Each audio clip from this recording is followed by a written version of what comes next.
அண்ணன் உள்ளிட்ட அனைவருக்கும் அன்பு வணக்கம். பூமி என்கிற சாமியை காப்பாற்ற தன் இன்னுயிரை ஈகம் செய்த மதிப்பிற்கும் மரியாதைக்கும் உரிய அண்ணன் சேவியர் குமார் அவர்களுக்கு நமது கண்ணீர் வணக்கம். உண்மையில் சொல்ல போனால் இந்த கன்னியாகுமரி மாவட்டத்திற்கென்று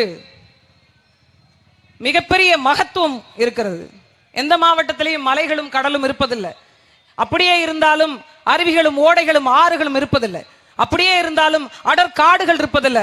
அதையும் தாண்டி மதங்கள் என்ன, சாதிகள் என்ன, ஒட்டுமொத்த மனிதர்கள் இருப்பதில்லை. அப்படி மொத்தத்தையும் சேர்ந்திருக்கக்கூடிய குமரி மாவட்டத்தில் தான் இந்த பூமியை காப்பாற்றுவதற்கான ஒரு படுகொலை நிகழ்ந்திருக்கிறது. உண்மையில் சொல்ல போனால் தூரத்தில் நின்று கொண்டு பார்த்து கொண்டிருக்கக்கூடிய உறவுகளுக்கு ஒன்றை சொல்லுகிறேன். உலகத்தில் எல்லாம் பரவி வாழக்கூடிய கிறிஸ்தவ பெருமக்களுக்கு சொல்லுகிறேன். அன்பை போதிக்கக்கூடிய, இறைவனை வணங்கக்கூடிய அனைவருக்கும் சொல்லுகிறேன்.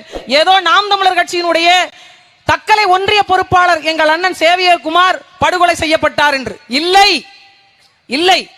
அறத்தை போதித்த, அன்பை போதித்த ஒட்டுமொத்த கிறிஸ்தவர்களை உங்களை போன்று அங்கே சென்றால் அன்பு கிடைக்கும், அங்கே சென்றால் அறம் இருக்கும் என்று நம்பி அந்த தேவாலயத்திற்குள் நிகழ்ந்த ஒரு கிறிஸ்தவனை இவர்கள் கொன்றொழித்திருக்கிறார்கள். சிறுபான்மையின பாதுகாவலன் என்ற போர்வைக்குள்ளே இருந்து கொண்டு இவர்கள் சொல்லுகின்ற அதே சிறுபான்மை மக்களாக நாங்கள் தான் உங்களை தூக்கி பிடிக்கிறோம் என்று சொன்ன ஒரு கிறிஸ்தவனை, ஒரு தூய கிறிஸ்தவனை இவர்கள் கொன்றொழித்திருக்கிறாங்க. நீங்கள் வேடிக்கை பார்த்து கொண்டு போறீங்க. நாம் தமிழர் கட்சியினுடைய பிள்ளை ஏதோ கொல்லப்பட்டிருக்கிறார் என்று பார்த்து கொண்டு போறீங்க.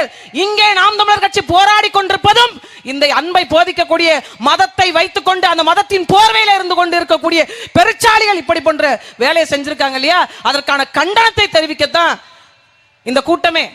உண்மையில் சொல்ல போனா எங்கேயாவது இந்த கொடுமை நடந்திருக்கா? ஒரு பாதிரியார், நான் போனால் என் பாவங்களை எல்லாம் தீர்த்து வைக்கக்கூடிய ஒரு பங்கு தந்தை, அவர் உடம்பில் எல்லாம் ரத்தக்கரை. இது உண்மையிலேயே இந்த மதத்தின் மீது பூசப்பட்ட ரத்தக்கரையாக உங்களுக்கு எல்லாம் தெரியவில்லையா? ஏன் கேள்வி கேட்கல? அவர் யாருக்காக போராடினாரு? அவர் குடும்பத்துக்கு சொத்து பிரச்சனை போய் பேசினாரா? இந்த மக்கள் மீதும் இந்த மண்ணின் மீதும் அவ்வளவு அக்கறை கொண்டிருந்ததனால் கொல்லப்பட்டிருக்கிறார். கணக்கு கேட்டாருங்கிறாங்க. மக்களுடைய பணத்தை லஞ்சமாக, ஊழலாக கொள்ளையடிக்க கூடாது என்பதற்காக கணக்கு கேட்டார். அதற்காக கொல்லப்பட்டிருக்கிறார். இந்த மலைகளை கடத்தி கொண்டு போவதை பார்த்து கொண்டிருக்க முடியாமல் கேள்வி கேட்டார், கொல்லப்பட்டிருக்கிறார். அங்கு ஒரு காரணம், இங்கு ஒரு காரணம், ஒட்டுமொத்தமாக சேர்ந்து அவர் உயிரை வாங்கிட்டாங்க. காலையில கண்டன ஆர்ப்பாட்டத்தின் போது அருமை சகோதரி அண்ணனுடைய மனைவி வந்து மேடையில் நின்று பேசினாங்க, எனக்கு நீதி வேணும், எனக்கு நீதி வேணும். சிலப்பதிகாரத்தை நான் தான் பின்பக்கமா உட்கார்ந்து எழுதுனேன்னு சொன்ன கருணாநிதி அவர்களே, அவருடைய பிள்ளை அவர்களே, இந்த இடத்தில் நீதி வேண்டும், நீதி வேண்டும் என்று கேட்டவள் இந்த காலத்து கண்ணகி என்று உங்களுக்கு தெரியவே இல்லையா? அவள் கையில் சிலம்பில்லை, ஆனால் மிகப்பெரிய அறம் அவள் கையில் இருந்தது நீங்கள் பார்க்கவில்லையா? ஆனால் எங்களுக்கு ஒரே ஒரு வருத்தம், நாங்க நீதி கேட்டது பாண்டிய நெடுஞ்செழியனிடமோ அல்லது மனுநீதி சோழனமோ அல்ல, இந்த மலமுழுங்கி மகாதேவன்களிடம், இந்த மண்ணு திட்டி வேணாம், அந்த வார்த்தையெல்லாம் நான் சொல்ல விரும்பல. அவர்களிடம் நீதி கேட்கிறோம்.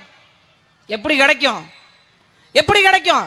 ஒரு பெண் பொதுவெளியில் நின்று கொண்டு என் கணவர் என்ன தவறு செய்தார், ஊற அடிச்சு கொள்ளையில போட்டோமா, பால்ல அந்த பால்ல கொழுப்பு இருக்கு, இந்த பால்ல கொழுப்பு இல்லைன்னு சொல்லி வித்து தின்னோமா, மலையை வித்தமா, மலையை உடைச்சோமா, மண்ணை தின்னோமா, எதை செஞ்சோம்?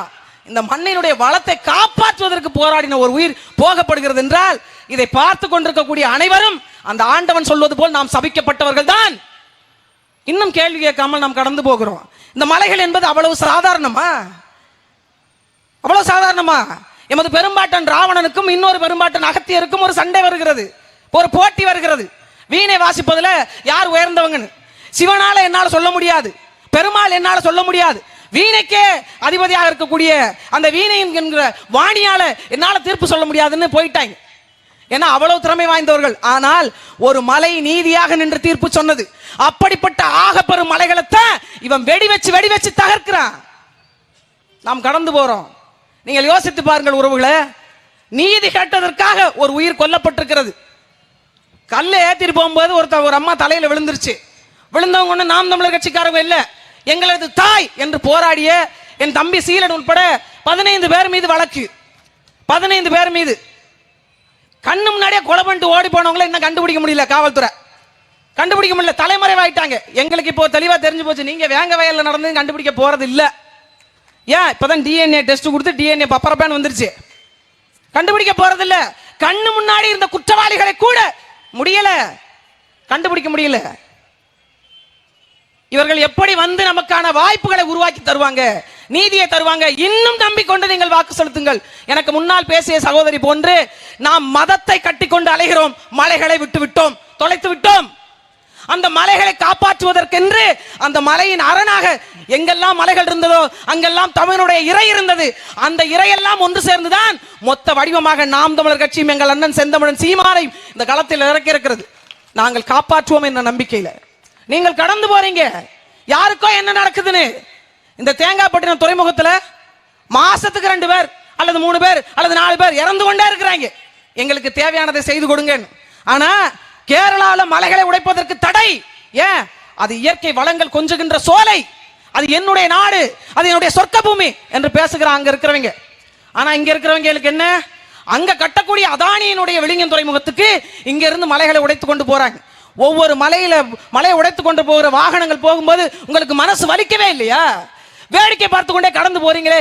நாளைக்கு மழை எப்படி வரும், எப்படி நதி வரும், எப்படி அருவி வரும், எப்படி ஓடை வரும், எப்படி வாய்க்கால் வரும், எப்படி கம்மாய் வரும், எப்படி வரும்? அதன் மூலமாக எப்படி உங்களுக்கு வாய்ப்பு வரும், வாழ்க்கை வரும்? எது ஒன்றும் வரப்போறதில்லை.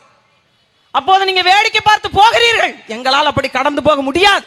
ஒன்றை சொல்றேன், மரியாதைக்குரிய அமைச்சர் மனோ தங்கராஜ் அவர்களுக்கு, நீங்க போராடணும் அப்படின்றதுக்காக 15 பேர் மீது வழக்கு போட்டீங்க. நீதி கேட்டோம், நியாயம் கேட்டோன்றதுக்காக ஒருத்தரை கொண்டு வலிச்சிங்க. ஆனாலும் அதுக்கு பிறகு ஓடி விடுவோம் என்று நினைக்கிறீங்களா? வலியை தந்தவனுக்கு அந்த வலியை திருப்பி கொடு என்ற தலைவனின் வாரிசுகள் நாங்க வந்து நிக்கிறோம் பாருங்க. நாங்க இப்ப எங்களை பார்த்தா பயப்படுற பிள்ளை மாதிரியா தெரியுது? பயப்படுற பிள்ளை மாதிரியா தெரியுது எங்களை பார்த்தா? காலம் வரட்டுங்க, காலம் வரட்டும். யாரெல்லாம் அநீதியின் மூலமாக கட்டமைக்கப்பட்டு இங்கே அடித்தளம் இருக்கிறீங்களோ அந்த அடித்தளத்தை சல்லி சல்லியாக இருக்கிற காலம் வரப்போகுது பாருங்க. உங்கள் மனசாட்சியை உலுக்குகின்ற கேள்வியா வைத்து பாருங்க. இந்த 2 பிள்ளைங்களை என்ன பாவம் பண்ணுச்சு? அவங்க அப்பா என்ன சொல்லிட்டு போயிருக்காரு? சரி, பிரச்சனை முடிஞ்சு, ஏதோ பேச கூப்பிடுறாங்க, ஏதோ கணக்கு வழக்கில் ஒழுங்கா காட்டுவாங்க போல இருக்கு. நான் வேற சமூக வலைதளத்தில் இந்த மாதிரி மலையை உடைச்சு கொண்டு போறாங்க, மண் அள்ளி விற்கிறாங்கன்னு பேசியிருந்தேன். எல்லாவற்றுக்கும் சேர்த்து ஒரு பேச்சுவார்த்தை கூப்பிடுறாங்கன்னு நம்பி போனாங்க. நான் கேட்டோம், ஏங்க தனியா போனாங்க அப்படின்னு கேட்டோம். அவர் ஒரு வார்த்தை சொன்னார், நான் நம்பி சென்றது என்னுடைய இறை, ஒட்டுமொத்தமாக அன்பை போதிக்கின்ற கூடமான தேவாலயத்துக்கு தானே போறேன். எதுக்கு எனக்கு எதுக்கு துணை? அந்த சாமி துணை இருக்கிறாங்கன்னு போனாரு எங்க அண்ணன். ஆனா என்ன செஞ்சாங்க தெரியுமா? அந்த சாமியினுடைய சிலையை எடுத்து தாங்க கடைசி அடி அடிச்சு அவரை கொண்டிருக்கிறாங்க. கடைசி அடிச்சு கொண்டிருக்கிறாங்க. மாரியம்மா மேரியம்மாவாக மாறலாம், மேரியம்மா மாரியம்மாவாக மாறலாம். ஆனால் ஒட்டுமொத்தமாக எல்லா தெய்வமும் ஒன்றை மட்டும்தான் போதித்தது, அது அன்பு, அது அறம் தான். அதை காப்பாற்றுவதற்கு போன மனிதன் இன்றைக்கு உயிரோடு அல்ல. இதற்கு என்ன நியாயத்தை இங்க கற்பிக்க போறாங்க? ஏதாவது ஒரு கட்சி குறைஞ்சது ஒரு கண்டனம் இருக்கக்கூடிய பங்கு தந்தைகள், பாதிரியார்கள் ஒட்டுமொத்தமாக நீங்கள் கையில் எடுத்திருக்க வேண்டிய போராட்டம். எங்களை நம்பி வந்த பிள்ளைய இப்படி பண்ணிட்டாங்களே, ஒட்டுமொத்தமாக அனைத்து கிறிஸ்துவ பெருமக்களும் அனைத்து பாதிரியார்களும் களத்தில் இறங்கி இருக்கணும். ஆனா எங்களுக்கு அடிச்சா கேட்பதற்கு நாதி இல்லாத பிள்ளை ஒன்று அடியையும் வாங்கி கொண்டு நாங்களே கத்தி கொண்டும் இருக்கிறோம். ஏன்? நாம் தமிழர் கட்சி என்று எங்களை தனித்து விடப்பட்டுட்டோமா? நாங்க அதற்காகவே எங்களை ஓரங்கட்டி வைத்திருக்கிறீங்களா? நாங்க இல்லைன்னா இந்த மலையை உடைச்சிட்டு போறது கேட்பதற்கு கூட நாதி இல்லை. தொடர் போராட்டம். அங்கிருந்து மருத்துவ கழிவுகள் இங்க வருது, அங்கிருந்து கோழி கழிவுகள் இங்க வருது. இன்னொருத்தன் வீட்டு குப்பை தொட்டியாக உங்கள் பகுதி மாறி இருக்கிறது. என் மொழி வழி பேசக்கூடிய மக்களுக்கான ஒரு மாவட்டம் வேண்டும் என்று போராடிய மக்கள், இந்த போராட்ட குணம் எங்கே போனது? ஏன் நாம் கண்ணகியினுடைய வாரிசுகள் இல்லையா? மரியாதைக்குரிய மார்ஷல் நேசமணியினுடைய வாரிசுகள் இல்லையா? ஏன் வேலுநாச்சியாருடைய வாரிசுகள் இல்லையா? ஏன் மருதுபாண்டியர்களுடைய வாரிசுகள் இல்லையா? ஏன் தீரன் சின்னமலுடைய வாரிசுகள் இல்லையா? நாம ஏன் எங்கேயாவது நடக்கும், யாருக்காவது நடக்கும், பார்த்தா பாவம் அப்படின்னு பரிதாபப்பட்டு கடந்து போவதை எப்ப விட போறீங்க? நாங்கள் போராடுவது எங்களுக்காகவா, இல்ல எங்களது பிள்ளைகளுக்காகவா? உங்கள் பிள்ளைகளும் இந்த மண்ணில் சுதந்திரமாக வாழ வேண்டும், நல்ல வாழ்க்கையை வாழ வேண்டும், நல்ல சுவாசத்தை சுவாசிக்க வேண்டும் என்பதற்காக தானே கத்திக்கொண்டு திரிகிறோம். ஏன் எங்களை கடந்து போறீங்க? ஏன் மறந்து போறீங்க? திமுகவுக்கு வாக்கு செலுத்தினீங்க, அண்ணா திமுகவுக்கு வாக்கு செலுத்தினீங்க, என்ன மாற்று? உங்கள் மலைகள் உடைக்கப்படாமல் இருக்கிறதா? மண் களவாடப்படாமல் இருக்கிறதா? பெண்களுக்கு பாதுகாப்பு வழங்கப்படுகிறதா? அவர்களுக்கான நீதி நேர்மை நிலைநாட்டப்படுகிறதா? கல்வி சரியாக வழங்கப்படுகிறதா? மருத்துவம், உங்களுக்கான அடிப்படை தேவை எது வழங்கப்படுகிறது? பாரதிய ஜனதா கட்சி இல்லைன்னா காங்கிரஸ், மதவாத கட்சிகளுக்கு வாக்கு செலுத்தினீங்க. எந்த கட்சி உங்கள் மதத்தை காப்பாற்றி இருக்கிறது? எந்த கட்சி உங்கள் மதத்தை தூக்கி பிடித்திருக்கிறது? எந்த கட்சி அறத்தை போதித்து இருக்கிறது? ஒண்ணு கிடையாது. எல்லாம் ஓட்டு நோட்டு முடிந்து விட்டது. அவ்வளவுதானே இங்க நடந்திருக்கிறது. வேற என்ன மாற்று நடந்திருக்கிறது? அதனால்தான் நாம் தமிழர் கட்சி ஒரு மிகப்பெரிய மாற்று அரசியலை வைத்து இந்த பூமியை காப்பாற்றினால் மட்டும்தான் நாம் வாழ முடியும், நம் வாழ்க்கையை கொடுக்கின்ற சாமி அதுதான் என்று சுற்றுச்சூழலை பாதுகாப்பதற்காக அமைப்புகளை கட்டி போராடி கொண்டிருக்கிறோம். இல்லை என்றா என்ன ஆயிருக்கும் பாருங்க. தமிழ்நாட்டில் இருக்கக்கூடிய கடற்கரை ஓர பகுதிகளில் 20 கிலோமீட்டருக்கு ஒரு அனல் மின் நிலையம், 2 அணு மின் நிலையம், காற்றாலை மின்சாரம், சூரிய ஒளி மின்சாரம். ஆனா 6 மணி நேரம் கரண்ட் கிடையாது. எங்க போகுது என்னுடைய மின்சாரம்? கேள்வி கிடையாது. ஏன்? நாமெல்லாம் கொடுப்பதை வாங்கி கொண்டு வாக்கு செலுத்தி விட்டு கடந்து போறோம். நமக்கு நிறைய வேலை இருக்கிறது, அன்றாட வாழ்க்கை இருக்கிறது. இவர்களுக்கு இல்லையா வாழ்க்கை? எங்க அண்ணனுக்கு குடும்பம் இல்லையா? மனைவி இல்லையா? குழந்தைகள் இல்லையா? இங்க வந்து கத்திக்கொண்டு நிக்கிறோமே, எங்களுக்கெல்லாம் குடும்பம் குழந்தைகளே இல்லையா? எல்லாம் இருக்கிறது. எங்களுக்கு ஒரு பேராசையும் இருக்கிறது. எங்களோடு முடியட்டும் இந்த போராட்டம். எங்கள் அடுத்த தலைமுறையாவது, அதற்கு வருகின்ற அடுத்த தலைமுறையாவது நிம்மதியாக வாழ்ந்து விட்டு போகட்டும். அதற்கான தளத்தை உருவாக்கி விட்டு போவதற்கு பேர் தான் நல்ல வாழ்க்கை முறை என்று வாழ்கிறோம். அறிவு சிறந்தவர்களே, படித்தவர்களே, பண்பாளர்களே, ஒட்டுமொத்தமாக எங்களை நோக்கி கொண்டிருக்கக்கூடிய, எங்கள் குரல்களை கவனித்துக் கொண்டிருக்கக்கூடிய அறிவு சிறந்த பெருமக்களே, தயவு செய்து இந்த படுகொலைக்கு நீதி கேளுங்க. ஒட்டுமொத்தமாக இங்க பாருங்க, 12 பேரை காணுமா, 3 பேர் அவங்களா வந்து ஏதோ பிடிச்சிருக்காங்க. ஒருத்தர் தானா வந்து சரண்டர் ஆயிருக்கிறார். அவங்ககிட்ட இதுவரைக்கும் விசாரணை நடத்தப்படல. மீதம் உள்ளவர்களை கண்டுபிடிக்க முடியல. தலைமறைவு. எங்க போயிருப்பாங்க? இங்க இருந்து வேற ஒரு நாட்டுக்கு போயிட்டாங்களா? தப்பிச்சு வேற மாநிலத்துக்கு போயிட்டாங்களா? மாநிலத்துக்கு போகுதுன்னா இங்க வழிக்கு வெளியே இருக்கக்கூடிய செக் போஸ்ட்லாம் என்ன பண்ணுது? ஏன் பிடிக்கல? அப்ப என்னன்னா, இந்த பகுதியிலேயே யாரோ ஒரு பெரிய ஆட்கள் வீட்டுல மறைத்து வைத்திருக்கிறாங்க. அதற்கு எல்லாம் உடன்பட்டு போறீங்க. உடன்பட்டு போகின்ற உங்கள் ஒவ்வொருவருக்கும் சொல்றேன், மொத்த பாவத்தையும் உங்கள் தலைமுறைக்கு நீங்க கடத்துவீங்க. இந்த மேடையில் நின்று எங்கள் அக்காவின் மூலமாக நான் சபித்து விட்டே போகிறேன். உண்மையில் சொல்லப்போனால் நாங்கள் நீதியை நிலைநாட்ட வந்த பிள்ளைகள் என்றால், நாங்கள் அறத்தின் வழி நிற்கக்கூடிய பிள்ளைகள் என்றால், எங்கள் இனத்தை காப்பாற்றுவதற்கு இத்தனாயிரம் மாவீரர்கள் செத்தது உண்மை என்றால், நீதி கேட்டு போராடிய எங்கள் அண்ணன் சேவியர் குமார் இறந்தது, கொலை சூண்டப்பட்டது உண்மை என்றால், எங்களுடைய பாவத்திற்கும் அந்த பிள்ளைகளுடைய பாவத்திற்கும் நாங்கள் பழி தீர்க்காமல் போகவும் மாட்டோம். உங்களுக்கான பழியை நீங்கள் வாங்கும் போது நாங்கள் பார்த்து கொண்டு இருக்காமல் போகவும் மாட்டோம். எவ்வளவு நாளைக்கு இங்க நீங்க அடிச்சுக்கிட்டே இருப்பீங்க, நாங்க வாங்கிக்கிட்டே போறது? உங்களுக்கே எவ்வளவு இருந்தா நாங்கள் பிரபாகரனின் பிள்ளைகள் எங்களுக்கு எவ்வளவு இருக்கும்? போதும் பொறுத்தது, போதும் பொறுத்தது. சட்ட போராட்டமோ மக்கள் போராட்டமோ எந்த போராட்டமாக இருந்தாலும் எங்களுக்கு நீதி கிடைத்தே ஆக வேண்டும். இது போன்ற குற்றவாளிகளுக்கு இனிமேல் இந்த தவறை செய்யவே கூடாது என்கின்ற அளவிற்கான ஒரு தண்டனையை கடுமையாக வழங்கணும். இங்க இருக்கக்கூடிய மலை வளங்கள், மண் வளங்கள் பாதுகாக்கப்படணும். வேற என்ன நாங்க கேட்கிறோம்? நாம் தமிழர் கட்சி என்ன கேட்குது? கூட்டம் போட்டு என்ன கேட்குது? நீங்க 1000 கோடி போட்டு ஒரு கூட்டம் போட்டீங்களே. என் தங்கச்சி சொன்னாங்க, அவர் பேசி கொண்டிருக்கும் போது சீட்டு விளையாடுறத பேசினா தானங்க கவனிக்கிறதுக்கு. ஏதாவது கருத்து இருந்தா கவனிக்கலாம். அங்க ஓடிட்டு இருக்கிறது என்னன்னு நினைக்கிறீங்க நீங்க? நாங்க கவனிக்கிறதுக்கு. அதனால சும்மா இருக்கிற நேரம் விளையாடுவோமே விளையாண்டு இருக்காங்க. அவங்க மேல ஒன்றும் தப்பு கிடையாது. ஏதாவது இருக்கணும்ல, ஒண்ணும் தான் இல்லையே. ஆக பெரியவர்களே, அருமை சொந்தங்களே, எங்களையும் உற்று நோக்குங்க. இந்த பிள்ளைங்க என்ன செய்யறாங்க? எதற்காக போராடுறாங்க? எதற்காக இந்த இடத்தில் கத்தி சாகுறாங்க? எதற்காக உயிரையும் விட துணிந்து விட்டார்கள் என்பதையும் நீங்கள் உற்று கவனிங்க.